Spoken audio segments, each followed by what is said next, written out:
भारतीय एवं पाश्चात्य काव्य शास्त्र वन लाइनर प्रश्नों को हम करने वाले हैं। इससे पहले मैंने 2-3 क्लासेस कर दी हैं और आज के प्रश्न एक बेसिक से बच्चे के लिए भी और बाकी जो एडवांस बच्चे हैं, उन सबके लिए इम्पोर्टेंट हैं। तो ज़्यादा से ज़्यादा हम जल्दी से जल्दी वन लाइनर को कवर करेंगे। उम्मीद करती हूँ कि क्लास आपके लिए बहुत ही यूज़फुल रहेगी और यहाँ से सीधे-सीधे प्रश्न परीक्षा में पूछे जाते हैं। तो वन लाइनर में आपका समय भी बचता है और आपको ज़्यादा से ज़्यादा चीज़ें याद भी होती हैं। तो ये प्रश्न पूरे ज़रूर कर लेना। उम्मीद करती हूँ कि भैया आपको ये पसंद भी आएगी और यूज़फुल भी रहेगी। नए हो तो सब्सक्राइब कर लेना भैया अच्छा लगे तो और लाइक भी कर देना। चलते हैं रस निष्पत्ति में पहला क्वेश्चन है हमारा रस निष्पत्ति में साधारणीकरण की संकल्पना किससे संबंधित है? तो ये अभिनव गुप्त से संबंधित है। साधारणीकरण की जो संकल्पना है वो किसने दी है? तो ये अभिनव गुप्त ने दी है।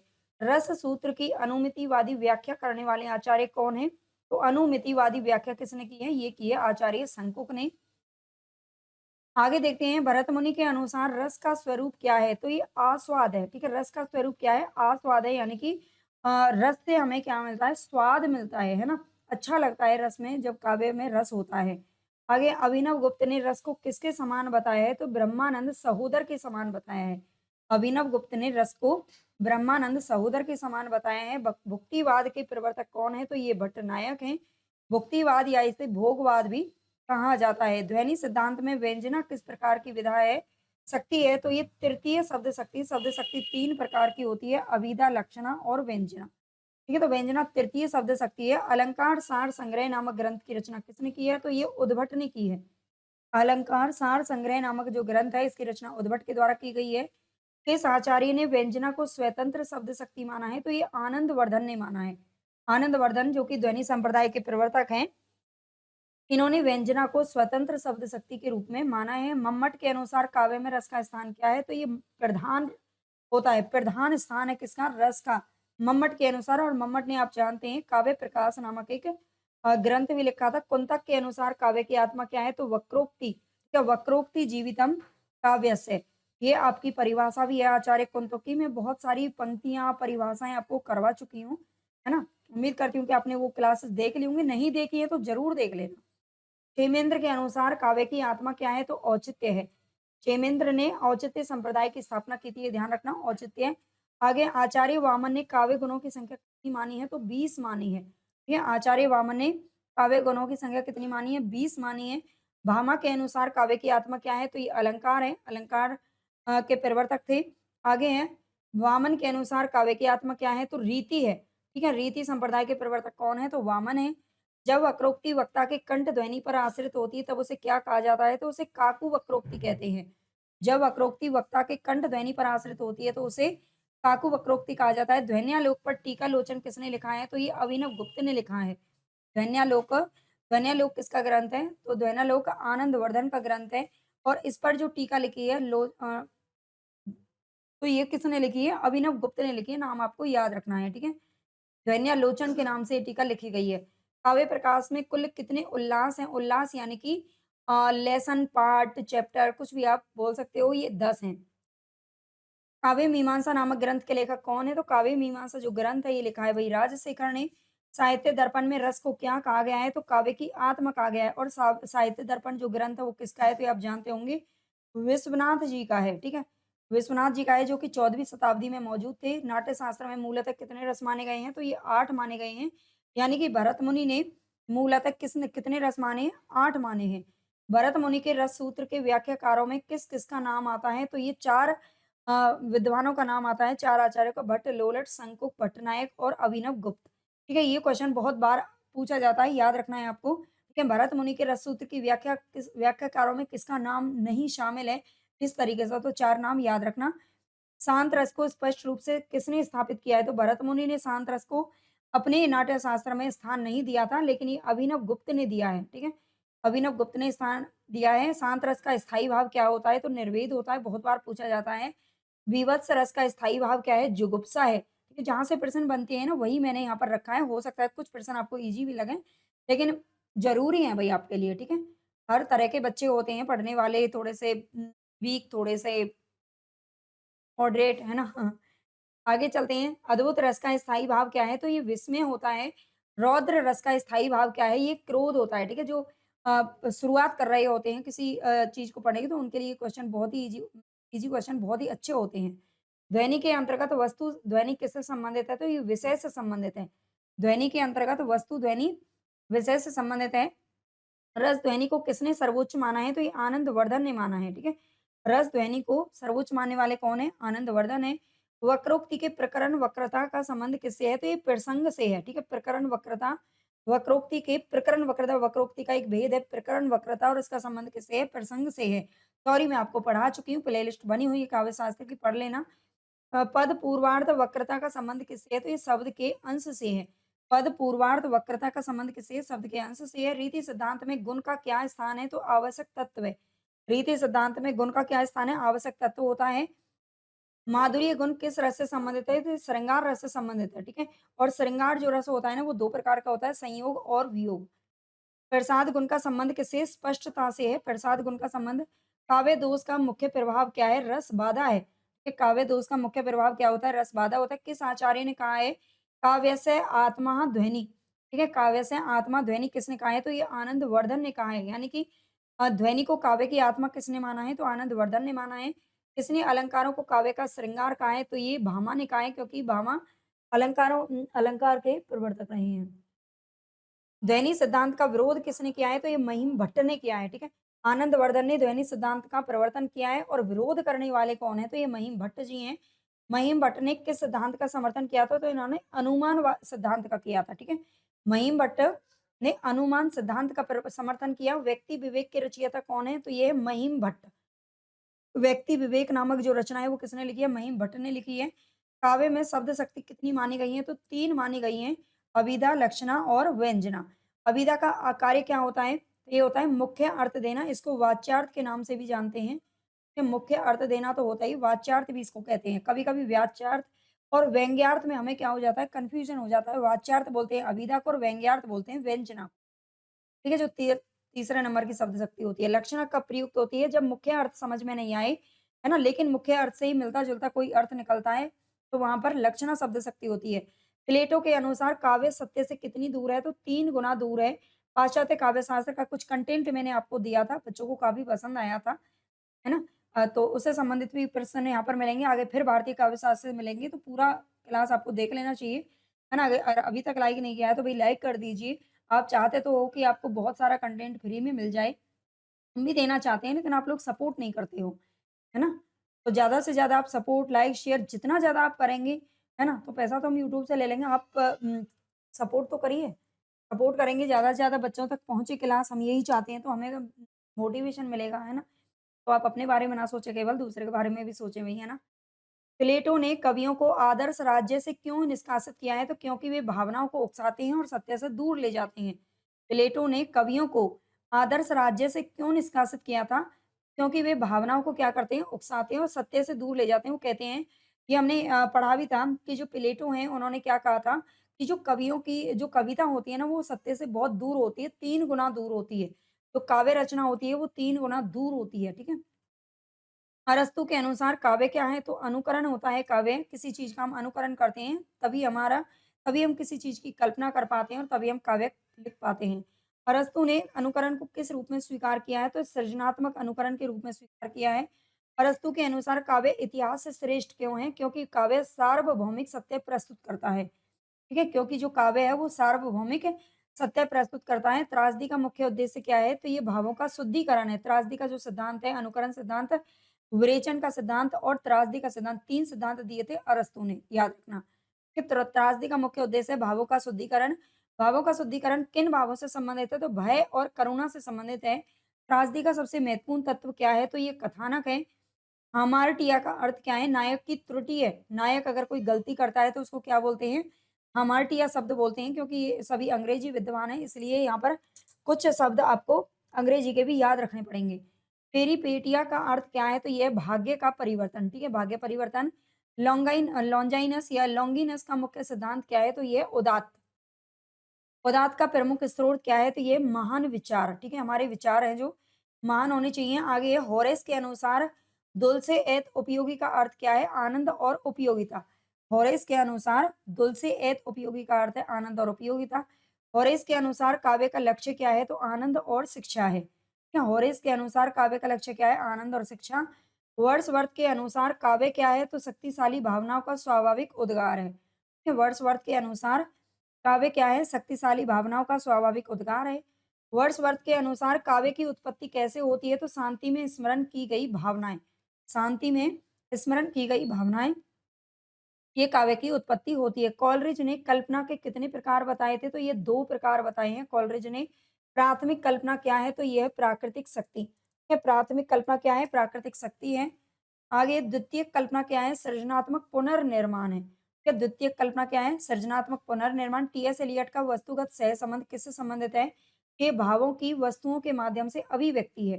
ये भावों की वस्तुओं के माध्यम से अभिव्यक्ति, ये वस्तुगत सहसंबंध कहलाता है एलियट के अनुसार। एलियट के अनुसार काव्य में कवि का व्यक्तित्व कैसा होना चाहिए? तो ये गौण होना चाहिए। मैथ्यू अर्नाल्ड का टच स्टोन पद्धति किससे संबंधित है? तो ये काव्य मूल्यांकन से संबंधित है। ठीक है, मैथ्यू अर्नाल्ड का जो टच स्टोन पद्धति है, ये काव्य मूल्यांकन से संबंधित है। अर्नाल्ड के अनुसार काव्य क्या है? तो जीवन की आलोचना है। अर्नाल्ड के अनुसार काव्य क्या है? जीवन की आलोचना है। रिचर्ड्स का मुख्य सिद्धांत क्या है? तो ये व्यावहारिक आलोचना। ठीक है, रिचर्ड्स का मुख्य सिद्धांत व्यावहारिक आलोचना है। नई आलोचना का मुख्य आधार क्या है? तो ये पाठ का सूक्ष्म अध्ययन है। नई आलोचना का मुख्य आधार पाठ का सूक्ष्म अध्ययन है। आशय भ्रांति किससे संबंधित है? तो लेखक की मंशा को महत्व ना देना। लेखक की मंशा को महत्व ना देना, ये आशय भ्रांति कहलाती है। प्रभाव भ्रांति किससे संबंधित है? तो पाठक की प्रतिक्रिया को महत्व ना देना। प्रभाव भ्रांति पाठक की प्रतिक्रिया को और आशय भ्रांति लेखक की मंशा को।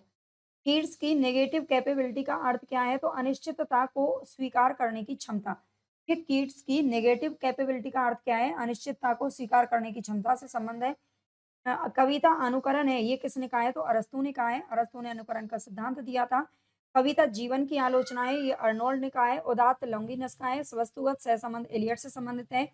व्यवहारिक आलोचना रिचर्ड से संबंधित है और थोड़ा शॉर्ट में करा दिया है। ध्वनि सिद्धांत का मूल आधार क्या है? तो ये व्यंजना शक्ति। क्या ध्वनि सिद्धांत का मूल आधार क्या है? व्यंजना शक्ति है। व्यंजना को किसने शब्द शक्ति के रूप में स्थापित किया है? तो ये आनंदवर्धन ने किया है। ठीक है, आनंदवर्धन ने किया है। महिम भट्ट ने व्यंजना को किसमें समाहित माना है? तो अनुमान में माना है। महिम भट्ट ने वैसे भी क्या किया है? जो आनंदवर्धन का जो ध्वनि संप्रदाय है उसका विरोध किया है। महिम भट्ट का ग्रंथ व्यक्ति विवेक किस विषय पर आधारित है? तो ध्वनि खंडन पर आधारित है, व्यक्ति विवेक। आगे वामन के अनुसार गुण का क्या महत्व है? तो रीति के आधार। रीति का आधार है गुण। रीति का संबंध किससे है? तो ये शब्द विन्यास से होता है। भामा के अनुसार काव्य में क्या अनिवार्य है? तो ये अलंकार अनिवार्य होता है। भामा ने किस ग्रंथ की रचना की थी? तो काव्य अलंकार नामक ग्रंथ आपने लिखा है। ठीक है, काव्य अलंकार लिखा है किसने? भामा ने। आगे दंडी का प्रमुख ग्रंथ कौन-सा है? तो काव्यादर्श है। दंडी ने काव्य में किसे प्रमुख माना है? तो गुण और अलंकारों को प्रमुख माना है। उद्भट किस सिद्धांत से संबंधित है? तो ये अलंकार। उद्भट किस सिद्धांत से संबंधित है? अलंकार से संबंधित है उद्भट। उद्भट ने अलंकार सार संग्रह नामक ग्रंथ भी लिखा था, अभी देखा है हमने ऊपर। रुद्रट का संबंध किससे है? तो ये अलंकार शास्त्र से संबंधित है रुद्रट। कुंतक का कुंतक का ग्रंथ कौन-सा है? तो वक्रोक्ति जीवितम है। ठीक है, वक्रोक्ति जीवितम नामक ग्रंथ है कुंतक का। अलंकार शास्त्र से संबंधित रुद्रट है, ये ध्यान रखना। और अलंकार का संबंध उद्भट से भी है। अलंकार सूत्र वृत्ति के नाम से, सूत्र के नाम से भी एक ग्रंथ लिखा था किसने? रुद्रट ने। वक्रोक्ति का मुख्य आधार क्या है? अभिव्यक्ति की विशेषता है। अगर आप चाहते हो कि आपने अगर काव्य शास्त्र की सारी क्लासेस देखी हैं, अगर आपको लगता है कि अभी भी आपको कुछ और प्रश्न करने की ज़रूरत है एमसीक्यू या वन लाइनर, तो आप मुझे बता देना, ठीक है? तो एमसीक्यू कुछ मैं आपको और करा दूँगी। अगर आप कहेंगे तो ही आपको काव्य शास्त्र की एक और क्लास मिल जाएगी, अदरवाइज़ फिर हम अगले टॉपिक की तरफ कल से बढ़ने वाले हैं। क्षेमेंद्र का ग्रंथ कौन-सा है? तो यह औचित्य विचार चर्चा। ठीक है, औचित्य संप्रदाय के प्रवर्तक है क्षेमेंद्र। औचित्य विचार चर्चा के नाम से ग्रंथ लिखा है। औचित्य का संबंध किससे है? तो ये संदर्भ अनुकूलता, संदर्भ अनुकूलता। मम्मट का ग्रंथ कौन-सा है? तो काव्य प्रकाश है। काव्य प्रकाश में काव्य को कैसे परिभाषित किया गया है? दोष रहित शब्दार्थ। विश्वनाथ का ग्रंथ कौन-सा है? तो ये साहित्य दर्पण लिखा है आपने। विश्वनाथ ने काव्य की आत्मा क्या मानी है? तो रस को माना है। विश्वनाथ ने काव्य की आत्मा क्या मानी? रस को माना है। पंडित राज जगन्नाथ का ग्रंथ कौन-सा है? तो ये रस गंगाधर है, ये 17वीं शताब्दी में मौजूद थे, सबसे लास्ट में आता है नाम जगन्नाथ जी का। जगन्नाथ ने काव्य की आत्मा क्या मानी? तो आपने भी रस ही माना है, जगन्नाथ जी ने भी। रस सिद्धांत का मूल सूत्र क्या है? तो विभाव, अनुभाव, व्यभिचारी, संयोगा, दृस, निष्पत्ति। ये भरत मुनि का सूत्र है, ठीक है? ये किसका है? भरत मुनि जी का सूत्र है, जो कि दूसरी, तीसरी शताब्दी में मौजूद थे। आलम्बन विभाव क्या है? तो ये पात्र को कहते हैं। आलंबन विभाव का अर्थ क्या है? पात्र है, ठीक है? उद्दीपन विभाव क्या है? वातावरण है ना? जिस वातावरण को देखकर हमारे अंदर कुछ स्फुरन पैदा होता है, उसे कहते हैं उद्दीपन। और आलंबन यानी कि जो आश्रय होता है, जो पात्र होता है, जो जिसके अंदर चीज़ें टूटती-टूटती हैं। अनुभाव किसे कहते हैं? भावों की बाह्य अभिव्यक्ति को कहते हैं अनुभाव। क्या अनुभाव कितने प्रकार के होते हैं? हम पढ़ चुके हैं, 4 प्रकार के होते हैं। मुख्य रूप से कभी-कभी पूछ लिया जाता है, तो 2 प्रकार के होते हैं। व्यभिचारी भाव को और क्या कहा जाता है? तो संचारी भाव कहते हैं, ठीक है? बच्चे बहुत कन्फ्यूज़ रहते हैं इन भावों में। व्यभिचारी भाव, व्यभाव, अनुभाव, स्थायी भाव, है ना? इनमें बहुत कन्फ्यूज़न रहता है। शुरू-शुरू में जब पढ़ते हैं तो हमें भी, मुझे भी बहुत रहता था। लेकिन अब चीज़ें धीरे-धीरे जब हम प्रैक्टिस करते हैं तो समझ में आती रहती हैं। तो व्यभिचारी भाव को संचारी भाव के नाम से भी जाना जाता है ना? जिनका संचार हमारे दिलो-दिमाग में चलता रहता है, जो एक जगह रुकते नहीं हैं, है ना? साधारणीकरण का संबंध किससे है? तो रस अनुभव से संबंधित है। साधारणीकरण। आगे ध्वनि का शाब्दिक अर्थ क्या है? तो ये सांकेतिक अर्थ, ठीक है? सांकेतिक अर्थ से संबंधित है। ध्वनि के कितने प्रकार होते हैं? तो 3 होते हैं। रीति के कितने भेद माने गए हैं? तो रीति भी 3 प्रकार की होती है। आगे वैदर्भी रीति का गुण क्या है?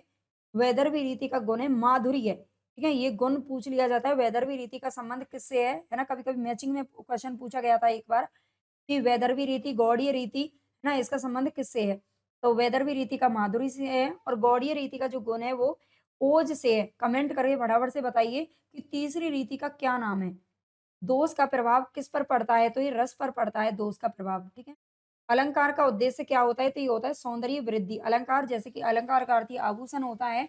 जैसे कि कोई औरत या कोई भी, है ना? औरत ही पहनती है गहना तो अगर वो क्या करती हैं, गहने पहन लेती हैं, आभूषण पहन लेती हैं, तो उनकी जो सुंदरता है ना, उसमें 4 चाँद लग जाते हैं। वक्रोक्ति के वर्ण विन्यास वक्रता का संबंध किससे है? तो ये ध्वनि या अक्षर से है। वक्रोक्ति का जो वर्ण विन्यास वक्रता है, इसका संबंध ध्वनि या अक्षर से है। पद वक्रता का संबंध किससे है? तो ये शब्द से है। औचित्य का महत्व किसमें है? तो सभी काव्य तत्वों में है। औचित्य का महत्व, क्षेमेंद्र ने औचित्य को किस रूप में देखा है? तो नियामक तत्व के रूप में देखा है। रस की अनुभूति का आधार क्या है? तो ये है स्थायी भाव। रस की अनुभूति का आधार स्थायी भाव होता है। नाट्य शास्त्र का संबंध किससे? नाट्य और काव्य से है। भरत मुनि का काल किस युग से संबंधित है? तो ये प्राचीन युग से संबंधित है, जो कि दूसरी शताब्दी में आपका नाम आता है। कुछ विद्वान इसे तीसरी शताब्दी में मानते हैं। काव्य में शब्द और अर्थ का संबंध कैसा है? तो अविभाज्य है। काव्य में शब्द और अर्थ का संबंध कैसा है? अविभाज्य है। शब्द शक्ति कितनी मानी गई है? तो ये 3 मानी जाती हैं। अभिधा का कार्य मुख्य अर्थ देना है ना? मुख्य अर्थ असंगत होने पर लक्षणा शब्द शक्ति होती है। रस का अंतिम उद्देश्य होता है आनंद और काव्य का अंतिम लक्ष्य क्या होता है? तो ये होता है रसास्वादन, ठीक है? रस का स्वाद हमें मिलना चाहिए, वही काव्य का अंतिम लक्ष्य होता है। अभिनव गुप्त के अनुसार रस अनुभव की प्रकृति क्या है? तो ये है अलौकिक, ठीक है? अभिनव गुप्त के अनुसार रस अनुभव की प्रकृति कैसी है? अलौकिक है ना? लोक से दूर है। साधारणीकरण में एह का क्या अर्थ होता है? तो ये होता है लय या फिर विलय। लय या फिर विलय होता है। रसास्वादन की स्थिति को क्या कहा गया है? आस्वादानुभूति कहा गया है। आस्वादन अनुभूति। आनंदवर्धन के अनुसार काव्य का सर्वोच्च रूप क्या है? तो यह ध्वनि काव्य। ध्वनि काव्य में प्रधान तत्व क्या होता है? व्यंग्यार्थ होता है। व्यंग्यार्थ का बोध किससे होता है? तो व्यंजना शब्द से होता है। महिम भट्ट के अनुसार ध्वनि का स्थान किसमें है? अनुमान में है।